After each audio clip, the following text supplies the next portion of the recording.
In today's video, I will walk you through how to add an API key to Replit. If you need to store an API key for your project, you can do it using Replit's built-in secrets tool. This lets you keep your API key separate from your code while making it available for the selected app.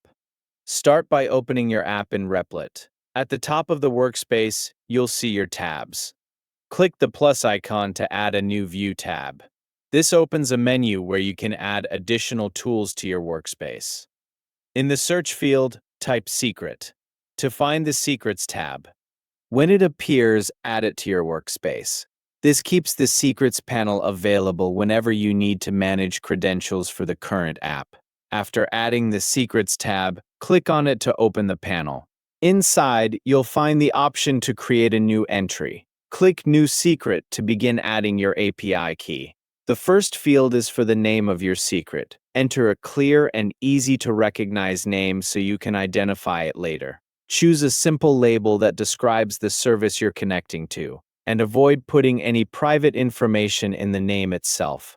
Using clear names makes it easier to manage your secrets, especially if your project uses more than one service. Next, move to the value field. Paste your API key into this field exactly as it was provided. Make sure there aren't any extra spaces at the beginning or end of the key. The easiest way to avoid mistakes is to copy the key directly from its source and paste it into the value field without making any changes. Keeping the value exactly the same helps prevent authentication issues.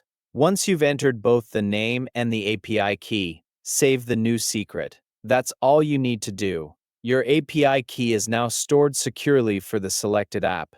Because it's stored in the Secrets panel, you don't have to place the key directly into your code. If you need to make changes later, you can return to the same Secrets panel at any time. From there, you can edit an existing secret, replace the stored API key with a new one, or remove a secret that you no longer need. Keep your API key private and avoid including it in anything you share publicly. If you ever believe the key has been exposed, replace it with a new one from the provider and update the value stored in the Secrets panel.